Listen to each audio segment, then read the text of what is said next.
Today's video is going to be about what's in my toolbox. So we are making this video because I think it could be helpful. I wish somebody had taken the time 30 years ago to maybe encourage me in a more productive direction instead of leaving me up to my own devices as far as just collecting tools randomly that I thought was going to be good from an unexperienced perspective. That turned out to just be a long, painful waste of time, and it took me way too long to narrow it down to the tools that I actually use and make a living with. So we are making this video today in hopes that maybe it could bring somebody some value out there who was thinking about maybe getting into some wood carving and didn't really know which path to pursue or what tools they may need. So that's why we're making this video. But let's take a look inside and see what we got. So before we get too far along in this video, I should take a moment to explain what this box of tools is best suited for. Now, we found our niche in hand carving. That's what we do the most of is hand carving, and so there's a lot of different categories in woodworking, but with this particular box of tools here, you're not really going to be making any cabinets or any fiddles or anything. This is a hand carving box of tools. And so how this collection of tools came about, I should take a moment to kind of adventure down that path for a minute here, and so let me start. When we were kids, we grew up maybe slightly different, and I'm not old enough to say, well, we had to heat our house with a crosscut saw from a sense or that like I was born in the Great Depression or anything. Like, no, I'm not that old, but we did have to heat our house with a crosscut saw. And we did make a living with hand tools, not because I was born in 1909 or anything, but because that's just what we did. My parents wanted to live like kind of off the back to the land sort of thing is what they were doing, and so we just ended up there. And so my whole family was slightly adventurous in a sense that, you know, we kind of wanted to make a living by hand, and we always did that from ever as far back as I can remember.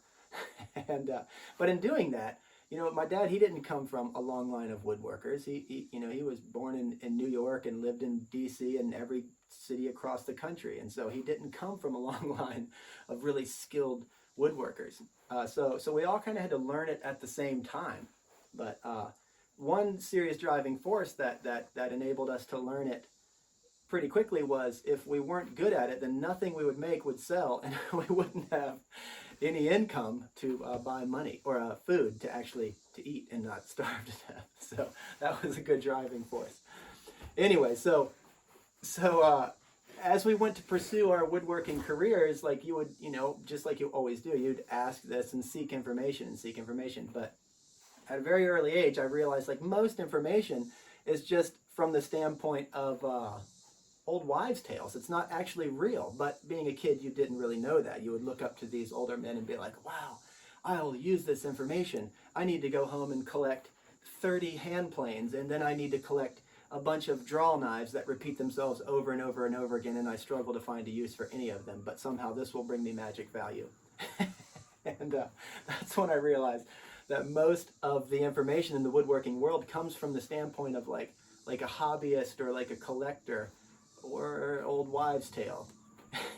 And so that's very destructive if you're actually trying to not starve to death with wood carving. So anyways, a lot of years passed, and we beat ourselves to death with awful tools that were terrible. A lot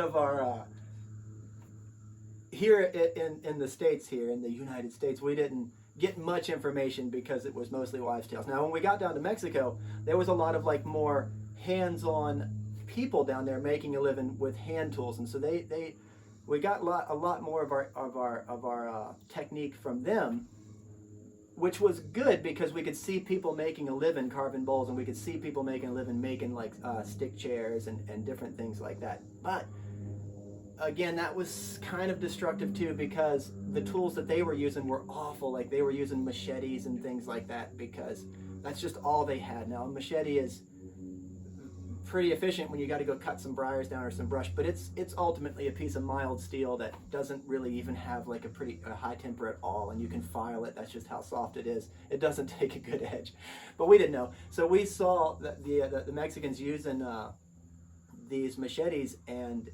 like a bent piece of rebar for a brace, and then they would have this piece of metal that they sharpened into a spoon bit to make these chairs, and we thought, oh wow, that's great, let's get some of those. And so we got some machetes and some bent rebar braces, and we went and started making chairs and using a lot of our information came from that too, which, like I said earlier, was kind of destructive. So because a machete is not a real tool. So anyway, so as a kid, never really had access to really good tools because you couldn't find them. There was no internet, and anytime you would ask questions or try to seek information, it was just all misinformation, and that led to a lot of trial and error. That was just, I mean, ultimately that's how you learn.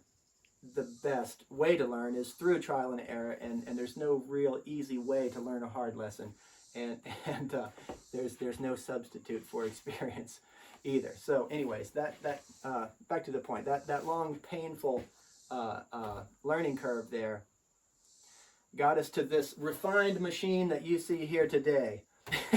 And you'll notice you won't see one machete or one bent piece of rebar in this toolbox, and you'll only see one hand plane of this size and one much smaller hand plane of this size, and you won't see any draw knives, because this is all you need. Now, draw knives are good, don't let me offend anyone out there. If you're going to make a bow, really good for making a bow, a long bow, and that's about it. And as far as the draw knife is good, unless you have to peel bark off of a log or something. We use draw knives for peeling bark off when we're building a chicken house or something like that, but not for like refined woodworking. Now, there are skilled draw knife users, but that's just because they're using the wrong tool for the wrong application, because they don't have a spoke shave or a proper hatchet, or maybe they're not that good at using a hatchet. But anyways, so let me go ahead and proceed. All right, back to the task at hand here. Enough of the storytelling. So how we're going to approach this is we're going to get the tools off the top. That way we can actually get to the tools much easier that are further down inside. So we're going to start with bowl carving. What tools do you need for bowl carving? Well, you don't need 20 hand planes or any draw knife. So what we use for bowl carving is we use adzes, and that's what we have right on the top. And these are really nice adzes right here, and these adzes are forged from car springs. We make them ourselves. Some of you probably have seen our how to forge an adze video from a car spring, and some of you may have seen our how to carve a bowl video where we use these adzes. But anyways, these adzes are really, really good. These are great adzes. And so back to let me jump into the painful storytelling here. I got this adze that I use. I keep around just for explanations like this. So back in my trial and error days, which I guess you're always in that time period, we're still in it now, but so a lot of years back I was carving on the street, and I had this really awful adze. Let me get the adze. I'll be right back with the awful adze. Okay, back with the awful adze. This is the awful adze right here. Now, back in the day, we didn't have internet. There was no internet. You just had to trial and error, or find something, or flea markets, or yard sales, or there was the Woodcrafters catalog. Everybody probably, well, Woodcrafters is still out there, but that was the main source of tools back in the day, was the Woodcrafters catalog. So we would always get the Woodcrafters catalog, and we would read through it and dream of the tools that one day we might be able to get, but could never really afford them because all of our money would just go to food instead. So anyways, one day, after saving money forever, I invested in this adze right here. And I didn't know. I thought, man, as soon as I get this adze, I'm going to be making these bowls. It's going to be awesome. I can't wait to get this tool. How it's going to change my life. My dreams went on and on and on. So I got the adze, and I immediately tried to get an edge on it, and it wouldn't really sharpen because it's not really hardened steel at all. It's pretty mild. And then I tried to carve with it, and I thought, well, maybe just my adzing skills are not up to par. And I always just thought I just wasn't made for using an adze. But turns out this adze is an awful piece of trash. This is like an adze-shaped object that really isn't even shaped like an adze when you look closely at it. And so I was on the street at this one show carving a bowl with this adze after I got better at using it, which you can only get so good at using this adze. But I did manage to get a couple bowls, and so I was selling these bowls on the street. And somebody, this older guy came up who had some experience. I learned a lot from this guy over the years.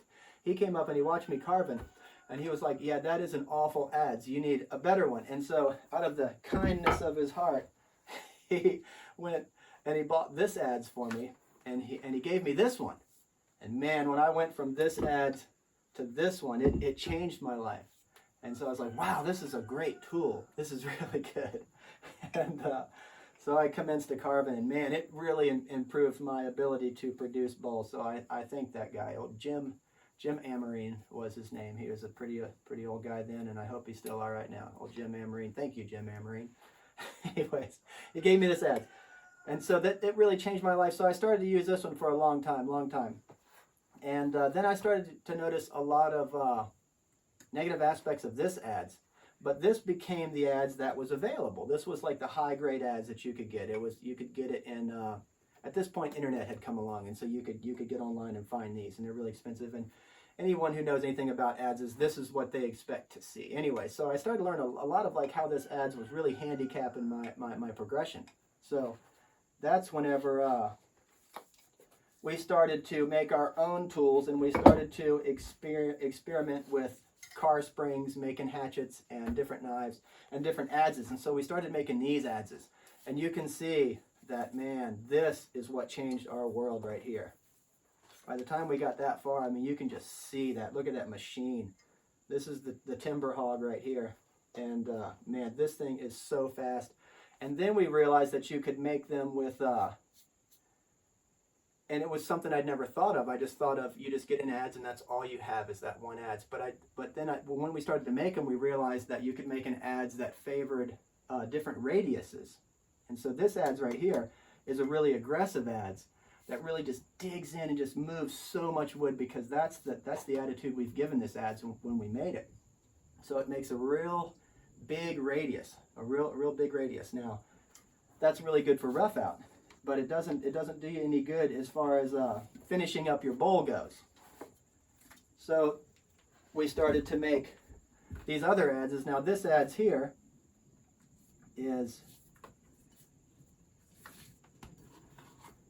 this one has much more of a bend, so this one favors a much steeper radius, you know, a much smaller radius. And so that's when we started making combination adzes that could really, you could rough out with one, and then you could take the more finished adze and surface out with the other one. And so, man, that really changed our world in the adze making world. So yeah, to bring us back up to date on the story here, car spring adzes are the way to go. You can see those just they're so good. I mean, when you're using them, the wood that comes out of there doesn't hit the throat right here because it's so deep and doesn't restrict your cut.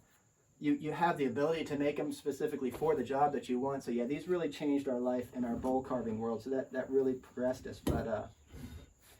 But anyways, thanks Jim Amarine for giving me this one here. That really helped me along my path.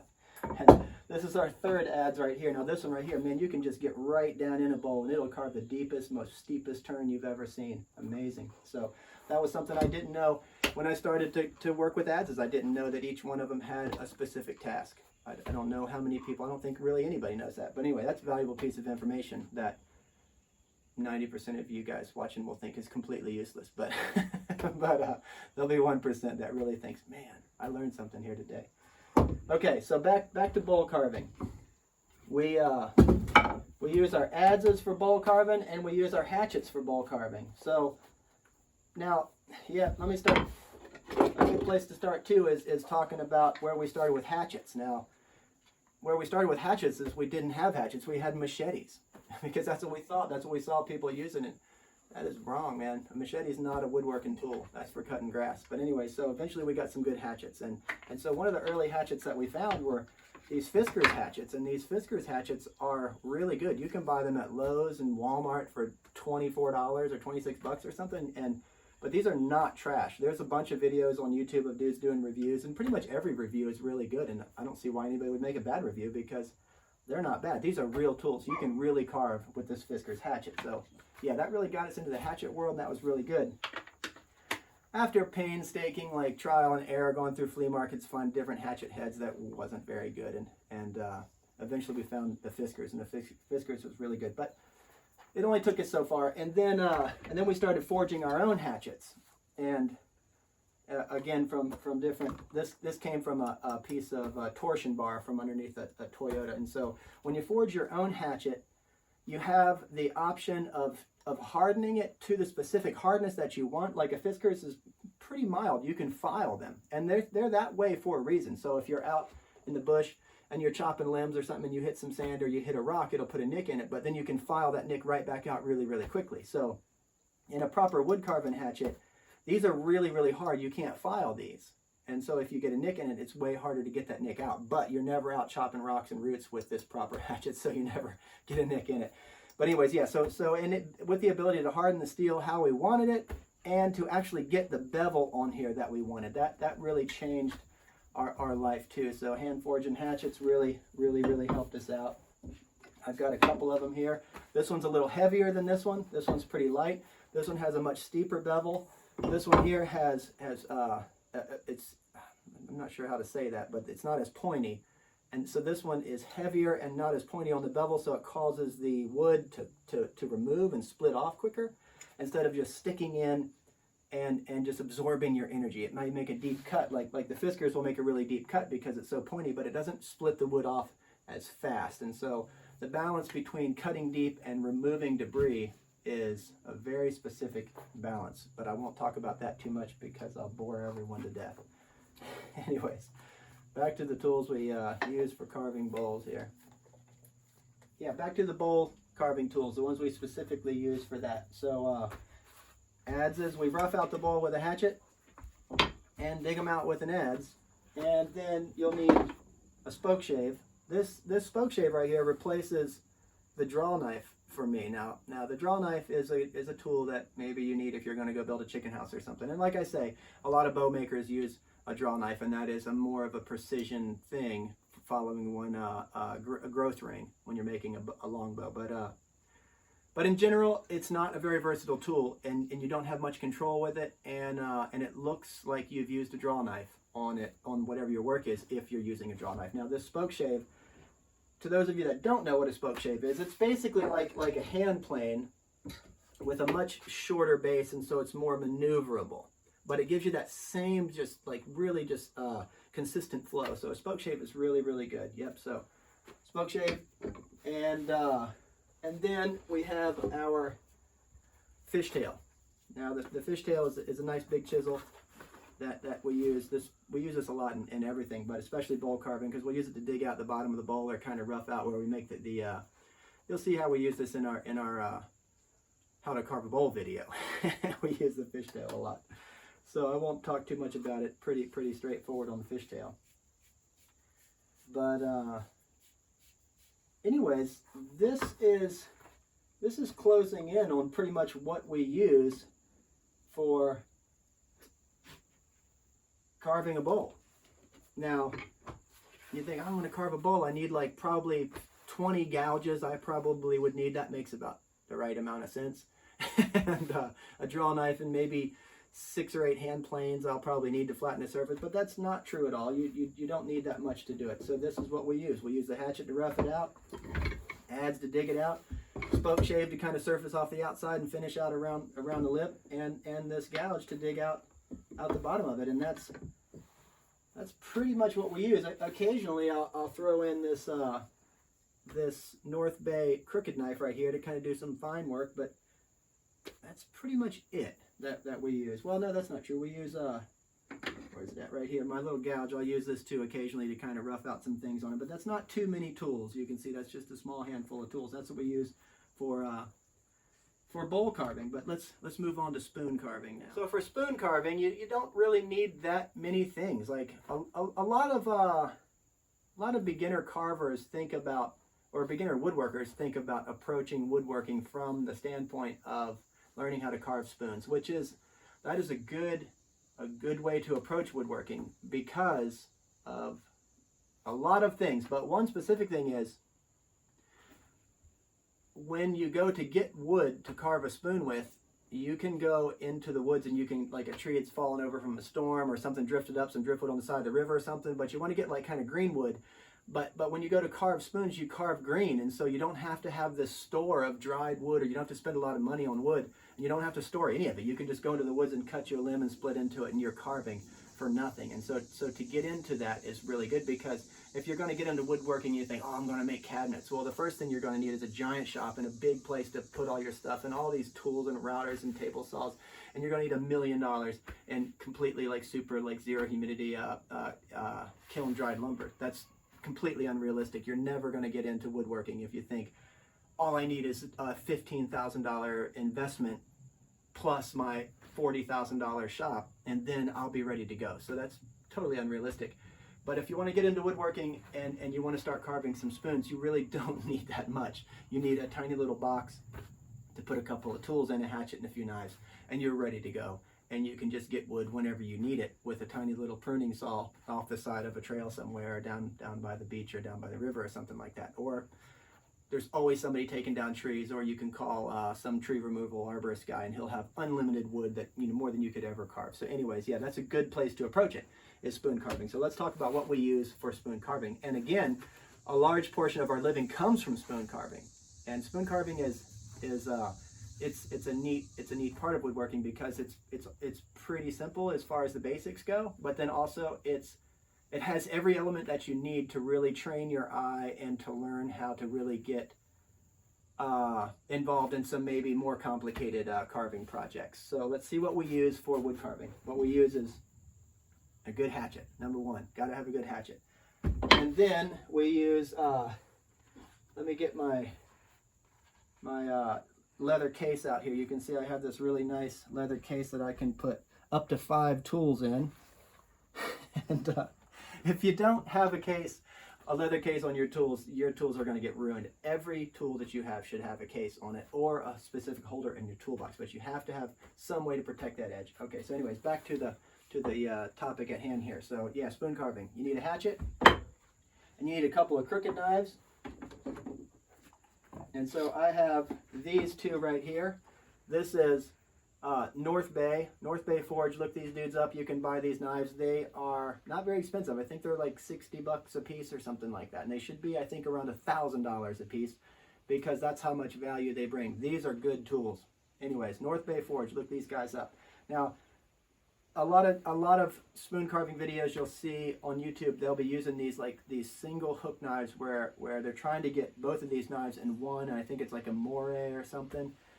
And you can get it from Amazon for 15 or 20 bucks. Those knives are awful. Don't get those. When we're carving on the street, like out at market or something like that, a lot of people will get motivated and they'll go get them a little kit of tools that somebody on YouTube has suggested, or they saw on Facebook or something, and say, I have these tools. And I said, well, man, come on over, carve right here. And that's what they'll bring. They'll bring those hook knives, and oh, they're just terrible. They don't sharpen. They're awful. Anyways, so don't do that. North Bay Forge, look these guys up. Anyways, so back to the old trusty leather case here. I've got these two chisels in here too. And one is a fishtail, which is slightly bent. And then I have this gouge, which is more bent. And that's pretty much what I use for spoon carving. I use a hatchet and these two knives and these two chisels. And so to start spoon carving, that's really all you need. That's not much of an investment. You don't need that really nice hatchet. You can just go get one of these for 25 bucks, and whatever, 120 bucks on these. And so you're not too far in, $200 and you're ready to go, and you have a pro setup. Anyways, yeah, so that's as simple as that. That's what we use for spoon carving. And so you can see even a lot of the tools that's in here, even as minimal as our toolkit is, there's still a lot of a repetition that we don't really need. We could thin it down some more. But anyways, that's what we use for spoon carving.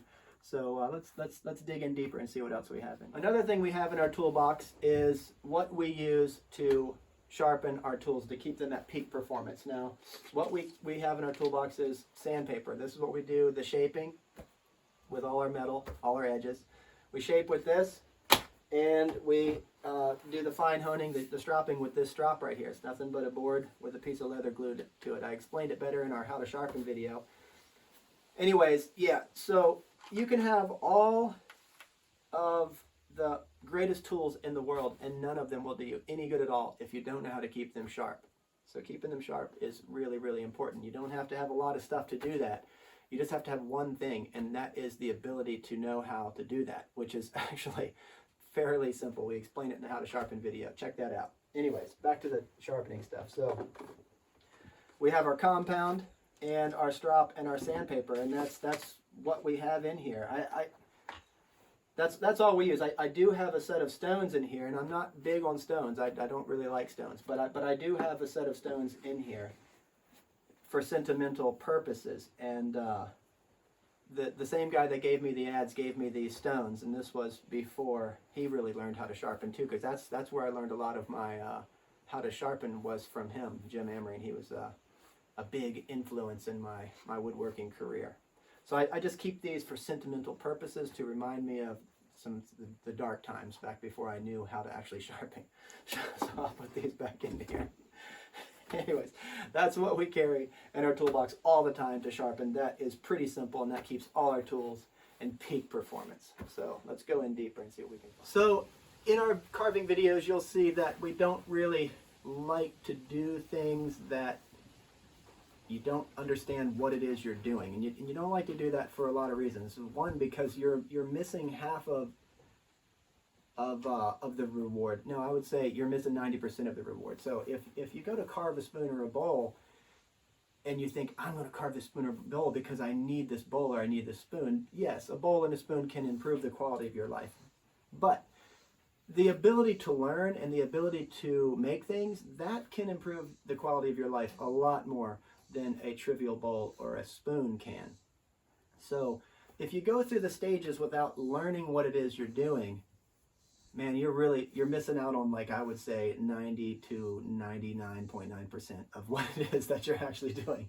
And so that is my intro to the layout tools that we have in this toolbox. Because if we're going to carve a spoon or a bowl, you need to be able to lay that thing out right, so you can be more efficient with your energy, and you can actually understand what it is that you're doing the entire time, instead of just looking like, is this what a bowl carver looks like?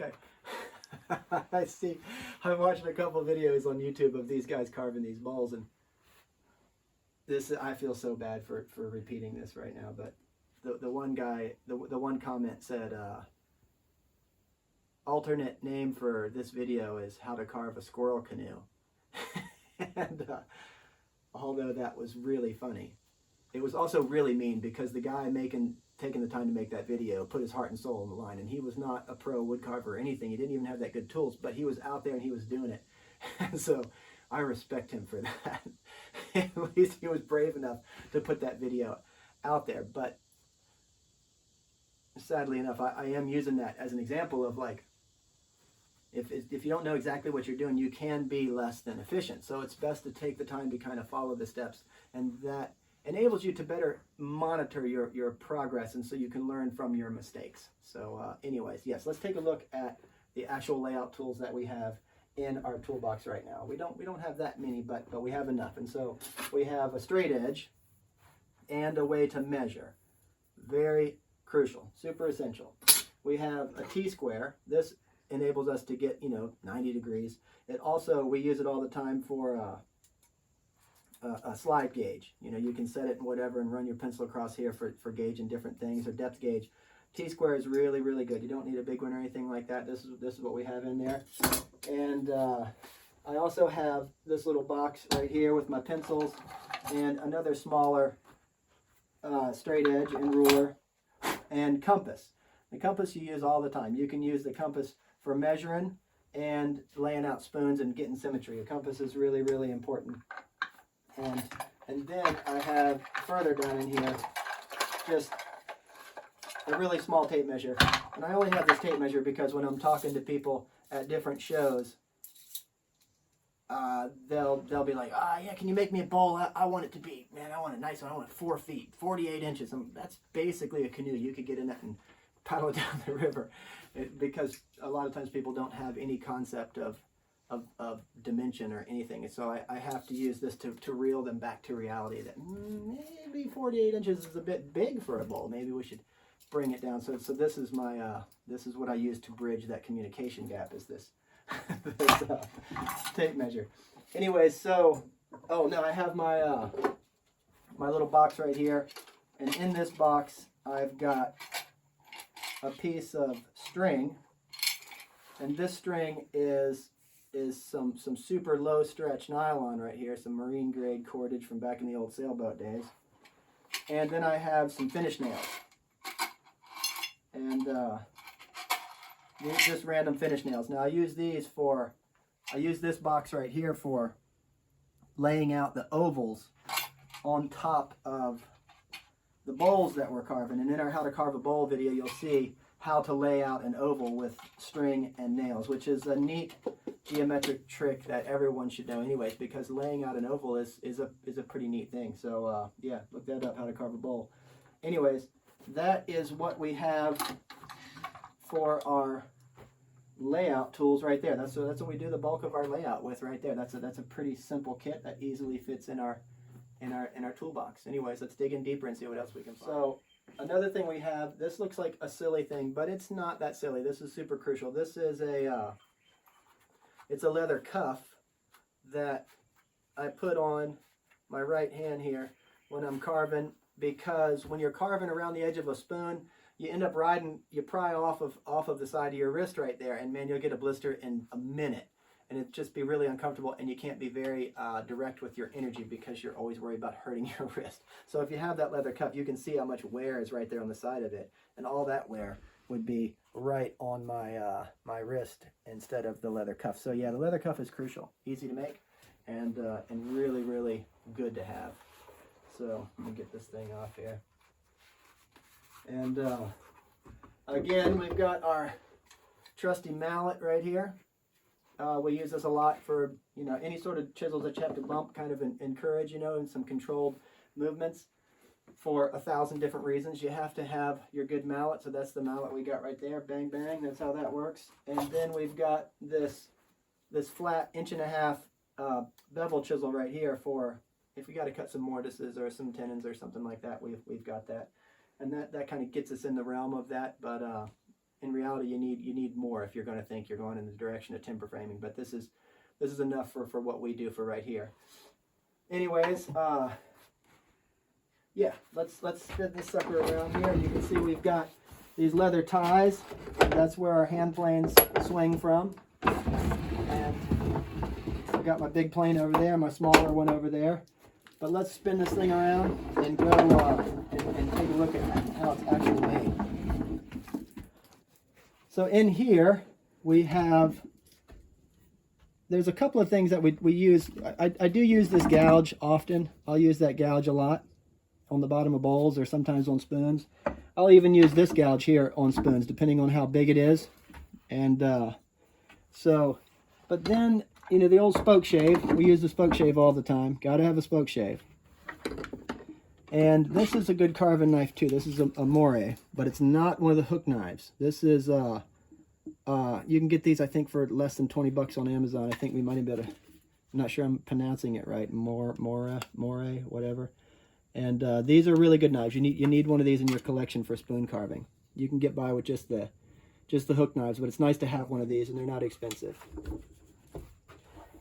Anyways, and so this knife over here, I have I have this is a V tool right there, and I have this for signing my name on all of the products we make, because without my name, all of the products would be absolutely useless and they would have no value at all.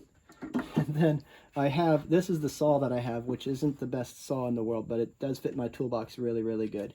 And it's just a folding like pruning saw that actually works pretty good, but I'd recommend getting a better saw, like a nice Japanese pull saw or something. And this is another different design crooked knife right here that I don't really use that much, but the same guy, Jim Emery, that gave me that ads and taught me how to sharpen, he got me this crooked knife, and this really got me into, really opened up my eyes to a whole new way of thinking too. So anyways, I keep this for sentimental purposes. This was my first crooked knife, but I like that nice case right there too. That's a pretty nice case. But yeah, so right through here, when I went to build this toolbox, this is made from sassafras, and this is a locust handle. So the locust handle can be fairly small. Your hand will fit it good, but it's still really structural because it's locust. And the sassafras is nice, light, but moderately stable wood. And what happens with a toolbox when you build it is it gets really heavy really quick because everything you put in it is steel. And so you want to keep it as light as possible to start with. Now, this whole system over here was, when I went to build this toolbox, I didn't have really any plan or thought like how I was going to do it, which is kind of a mistake, but sometimes it works out. And so when I got to where am I going to put all my tools, I thought, I know what I'll do. I'll put like another wall right here, and then I'll put these specifically, and then I'll make them specifically for the tools. And I thought, yeah, but my tools change sometimes, or what if I lose this one or get a different one? It's bigger. I don't want these pockets right here to be specific size. And so anyway, so I put these dowels across there, and the backs of them are not attached, and so they can move side to side right here. And that's why you can see I can just adjust them to fit any tool that I need through there. So I thought that was a semi-clever design that just sort of came out of nowhere. And so yeah, I like that. I like that design. And so that means all these tools here, they don't have to have cases on them. I can just drop them straight down, and they're protected from all the other tools because they're bearing on the wood on the bottom of them. And a lot of these tools I don't really even need. Occasionally, you know, if I'm building a log cabin or something, I'll use this giant gouge over here. But I haven't built a log cabin in a while.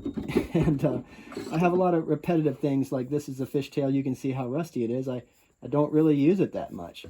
And so these are like the questionable tools here. Do I even really need them in there? But occasionally I do need them. And a lot of times at market, I'll have like one or two of each thing. And if somebody needs one of them, then I have a tool that I can give away. And so I do kind of keep tools in here to do that too, so I can, because they'll go home and forget about it. But if you give them the tool, it'll kind of get them stoked on,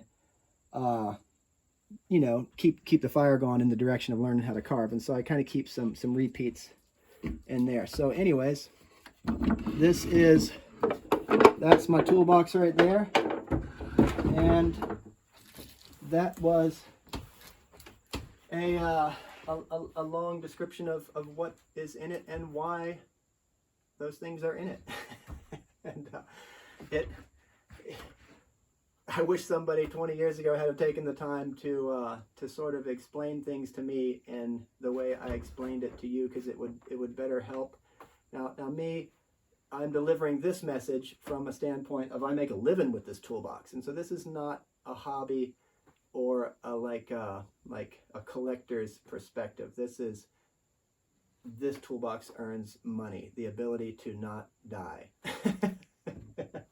and the ability to build yourself up from the ground up. And that's when we got out here to this location. It was from our YouTube channel, you would think it was this like gallant perspective of like noble dreams or something, and from some certain understanding, maybe it is like that, but we kind of got into a less than desirable situation, and so we ended up here with nothing. I'm talking nothing, literally nothing, and so we built ourselves up. Everything that you see here was basically earned and built from this toolbox. And that's where we started, on the side of a rocky hill with no shop, no nothing. But we had this toolbox. And so that's why I think everyone should have a toolbox, because it can save your life in a situation literally like a survival life and death situation like we faced. But also in a psychological situation too, where in life we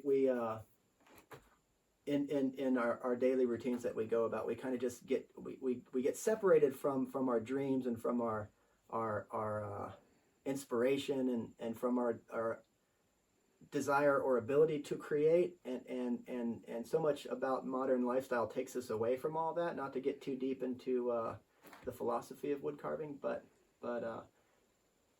taking a simple box and putting a few tools in it can really get you connected to this essential side of life that would take me 5 hours to explain the importance of that. So I'll wrap it up with take a box and put some tools in it. It can really bring a lot of value. And maybe what you saw here could bring some value in the direction of taking a box and throwing some tools in it, because you might have a better idea of what tools to throw in that box. Anyways, we're going to put the tools back in this box right now, and I hope this video brought you some value and possibly some joy. And anyways, thanks for watching. We'll see you next time.